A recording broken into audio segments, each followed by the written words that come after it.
Bonjour, nous sommes au Château Rubens pour la semaine de l'expert comptable organisée par Wolters Kluwer, avec comme thème cette semaine l'écofiscalité.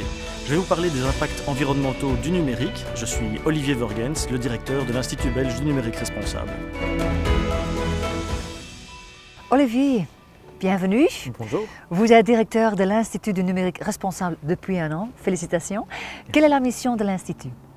Alors l'Institut, c'est une association sans but lucratif qui a pour but de faire connaître le numérique responsable, c'est-à-dire 4 grands piliers. Le Green IT, réduire l'empreinte environnementale du numérique. L'IT for Green, utiliser l'IT pour diminuer l'empreinte environnementale dans d'autres domaines, la gestion des bâtiments, l'agriculture, etc. Et puis le côté humain, Human IT, IT for Human, comment faire pour que l'IT soit au service de l'humain, tous les côtés éthiques, conditions de travail, etc. Par exemple aussi aider les personnes en situation de handicap, et puis s'assurer que l'IT soit accessible pour les personnes en situation de handicap. Par exemple, si vous êtes aveugle, daltonien, des choses comme ça peut être très difficile d'accéder à certains outils. On va regarder tous ces axes sociétaux et environnementaux du numérique. Même si on ne se rend pas toujours compte en allumant notre smartphone ou notre ordinateur, l'utilisation de ces appareils et de l'infrastructure nécessaire consomme énormément de l'énergie. A-t-on une idée de l'impact de l'IT sur le climat ? Oui, on commence à mesurer ça depuis plusieurs années maintenant. Suivant les études, on mesure qu'on est entre 3,5% et 5% à peu près des émissions de gaz à effet de serre de l'humanité qui sont dues au numérique. On est dans des montants similaires ou supérieurs à l'aviation civile. On nous dit tout le temps qu'on doit moins prendre l'avion, mais on ne nous dit pas qu'on doit moins consommer du numérique. Et la consommation du numérique, c'est deux choses. C'est acheter des équipements, la durée de vie des équipements va avoir beaucoup d'impact, et puis c'est les usages, les vidéos, les emails, etc. C'est les deux sources d'émissions de gaz à effet de serre liées au numérique. Ok. Les géants de la technologie et de l'Internet sont de plus en plus conscients de leur impact sur le milieu. Ainsi, Google annonce avec fierté qu'ils sont neutres en carbone depuis 2007 et qu'ils ambitionnent d'émettre aucun CO2 de 2030. Est-ce réaliste ou c'est un effet d'annonce ? Alors ça dépend de la façon dont on le mesure. Il est assez facile finalement d'annoncer qu'on est neutre en carbone, par exemple en n'utilisant que des énergies renouvelables pour l'électricité, et si on mesure uniquement par exemple son data center. Maintenant, il y a toute une série d'impacts auxquels on pense moins. Par exemple, pour créer de l'énergie, pour produire de l'énergie renouvelable, eh bien, on va installer des champs de panneaux solaires. On parle de dizaines, centaines ou milliers d'hectares de panneaux solaires à la place de champs, d'arbres, de choses comme ça. Donc il y a un impact environnemental aussi. À côté de ça, ça veut dire qu'ils utilisent de l'énergie renouvelable qu'on pourrait utiliser à des choses peut-être plus utiles pour l'humanité. Et puis, une chose dont ils ne parlent pas, c'est l'impact de leurs utilisateurs. Ils vont mesurer leur propre impact, mais il ne faut pas oublier que pour un Google ou un Microsoft, c'est leurs utilisateurs qui vont avoir le plus d'impact en réalité, les équipements des utilisateurs. Or, le business model de Google, ça va être de nous vendre le plus possible de données, qu'on regarde le plus possible de vidéos, qu'on achète des équipements connectés, et c'est là qu'on va créer beaucoup plus d'impact. Donc c'est très bien s'ils peuvent réduire leur empreinte ou devenir neutres, mais il ne faut pas oublier l'impact de leurs utilisateurs, et j'espère qu'un jour ils travailleront là-dessus. Oui. Donc est-ce que les limitations sont réellement imposées aux géants ? Il n'y a pas de limitation légale pour les géants aujourd'hui, c'est vraiment une pression du marché qui commence à arriver, un petit peu des pouvoirs publics, un petit peu des grandes entreprises, un petit peu du grand public qui prend conscience du problème, et les géants comme Google et Microsoft se rendent compte qu'ils doivent changer leur approche, leur communication, mais ça ne va pas encore assez loin, et effectivement probablement qu'il va falloir légiférer sur certains aspects, donner des avantages fiscaux à certains types d'usages et taxer plus d'autres types d'usages. Oui. Est-il possible de les pousser vers une politique du durable ?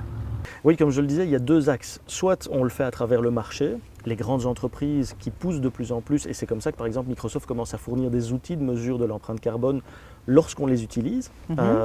Et puis à côté de ça, je pense que réellement le législateur dans tous les pays et au niveau européen surtout doit commencer à prendre ce problème à bras le corps. On le voit par exemple en France avec l'indice de réparabilité pour les équipements qui est maintenant obligatoire. Il n'est pas encore en Belgique ni au niveau européen, et on doit faire la même chose pour toute la partie usage. Je parlais des vidéos, etc. Mais j'espère qu'on aura des obligations par rapport aux GAFAM dans ce cadre-là aussi. Okay. Les crypto-monnaies sont hype, mais leur génération, le minage, coûte énormément d'énergie. Est-ce responsable et comment voyez-vous les choses évoluer ? Alors, le Bitcoin, par exemple, c'est l'emblème Ouais. des crypto-monnaies. C'est très clairement un gouffre d'un point de vue environnemental et énergétique, hein. Une transaction Bitcoin consomme à peu près autant que 300 000 transactions Visa. Donc, vous imaginez, si toutes les transactions de paiement qu'on fait dans le Mhm. monde devaient être faites via des crypto-monnaies, on aurait un impact gigantesque si c'est fait suivant le modèle du Bitcoin, en tout cas. Il existe des modèles, des façons d'implémenter la blockchain qui n'ont pas ce même impact environnemental. Ça en a encore, mais moins. Et donc, il y a moyen, si on veut aller de plus en plus vers des crypto-monnaies, il y a moyen de le faire en ayant moins d'impact. J'espère que du côté du Bitcoin, la communauté du Bitcoin va adopter ces autres façons d'utiliser la blockchain. Maintenant, l'autre argument qu'on utilise souvent par rapport aux crypto-monnaies, c'est qu'elles utilisent des énergies renouvelables. Malheureusement, elles en consomment tellement que ça Mhm. veut dire qu'on n'a pas assez d'énergie renouvelable pour les autres usages de tous les jours, les maisons, etc. Mhm. Et donc, on garde des centrales au charbon pour alimenter les maisons parce qu'on utilise les énergies renouvelables pour le Bitcoin. C'est un petit peu stupide. Oui, je comprends. On se focalise souvent sur l'énergie et les combustibles fossiles qui sont la source de pollution en production et la consommation, mais il ne faut pas sous-estimer le cycle de vie souvent très court du matériel. Les autorités ne peuvent-elles vraiment rien faire? Si, tout à fait, elles peuvent faire quelque chose. Donc, effectivement, comme vous le dites, l'impact de la fabrication des Mhm. équipements est très important. Quand vous achetez un smartphone, 80% de son empreinte environnementale est déjà là avant que vous l'allumiez. Les 20% restants vont être liés à l'utilisation et puis la fin de vie. Donc, au plus longtemps on va garder ces équipements, au plus cet impact va être réparti sur une longue durée. Il y a moyen de faire quelque chose. Par exemple, en Allemagne, ils viennent d'annoncer qu'ils travaillent à forcer une durée de vie de 7 ans pour les smartphones. Aujourd'hui, on est en moyenne entre 18 mois et 23 mois de durée de vie des smartphones en Europe. Ouais. Si on peut déjà arriver à 3 ans, ce sera déjà beaucoup mieux. Et effectivement, si on peut forcer la réparabilité, comme le gouvernement français d'un côté, le gouvernement allemand d'un autre côté sont occupés à le faire, on va à ce moment-là avoir un vrai gain environnemental. Ok. Il est évident que pour résoudre la problématique du climat, nous allons tous devoir changer nos manières de vivre. En sommes-nous capables et quels moyens dispose-t-on pour convaincre tous les acteurs? Ah, grande question. Ça n'est pas que dans le numérique, évidemment, c'est le même problème pour tous nos usages, que ce soit la voiture, Ouais. de tous les transports, la nourriture, etc. Et je dirais, il y a un élément déjà dans le cadre du numérique qui est tout ce qui est marketing. Aujourd'hui, c'est encore super hype d'avoir le dernier smartphone. Apple C'est vient juste. d'annoncer leurs nouvelles versions, etc. Tout le monde se demande s'ils ne vont pas l'acheter, acheter un nouveau smartphone. Ça doit absolument changer. Cette idée de se dire que tous les 4 ans, pour la Coupe du Monde, il faut une nouvelle télé plus grande que la précédente, il faut vraiment que ces comportements-là changent. Et là, c'est le marketing, la publicité, etc. qui peuvent jouer d'un côté, et d'un autre côté, tout ce qui est fiscalité à travers ce que le gouvernement peut encourager ou décourager. Au-delà de ça, c'est beaucoup de questions individuelles, c'est assez compliqué malheureusement de trouver la réponse. Oui, je comprends. Tous les entreprises et entrepreneurs doivent rapidement digitaliser, en tout cas s'ils veulent rester dans le jeu. Quel est l'impact sur le milieu de cette tendance? Alors la digitalisation des entreprises peut être quelque chose de positif ou Ouais. de négatif. C'est pas, le digital n'est pas d'office quelque chose de négatif du moment qu'on l'utilise correctement. Et donc si on digitalise correctement ces process, on peut avoir des gains d'efficacité. Et si en parallèle de ça, on réfléchit à l'impact environnemental, on peut avoir des gains en compétitivité aussi. Donc il y a vraiment cette question de comment on se digitalise, et c'est pour ça que notre institut est là, c'est pour donner les clés de comment réduire son empreinte environnementale et comment utiliser au mieux l'IT. Donc c'est trouver cette balance qui est compliquée, mais pour lequel on veut aider. Ouais. Les experts comptables qui nous écoutent aujourd'hui ont une influence sur leurs clients, les PME. Ils peuvent inspirer les entrepreneurs directement ou indirectement dans le sens d'une entreprise durable. Quel message souhaitez-vous leur communiquer? Alors je pense que pour toute l'économie, on est occupé à partir vers une économie de plus en plus durable. En tout cas, on essaye de trouver les moyens de transformer l'économie pour qu'elle devienne plus durable.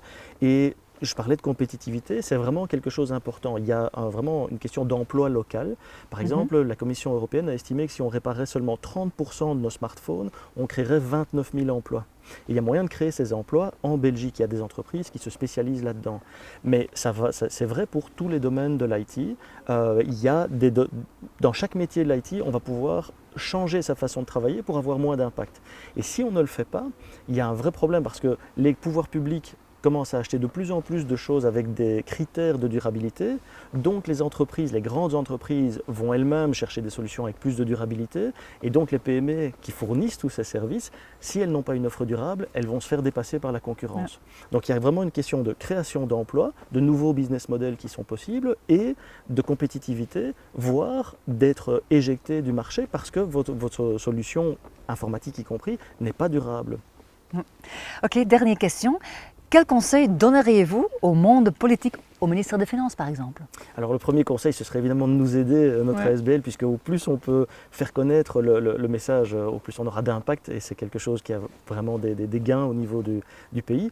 Maintenant, blague dans le coin, hormis de nous aider nous, mais je pense que mettre le sujet de l'environnement et de l'environnement dans la digitalisation des entreprises est quelque chose de très important. On parle énormément de la digitalisation et on oublie toujours le côté environnemental et sociétal, ces impacts-là.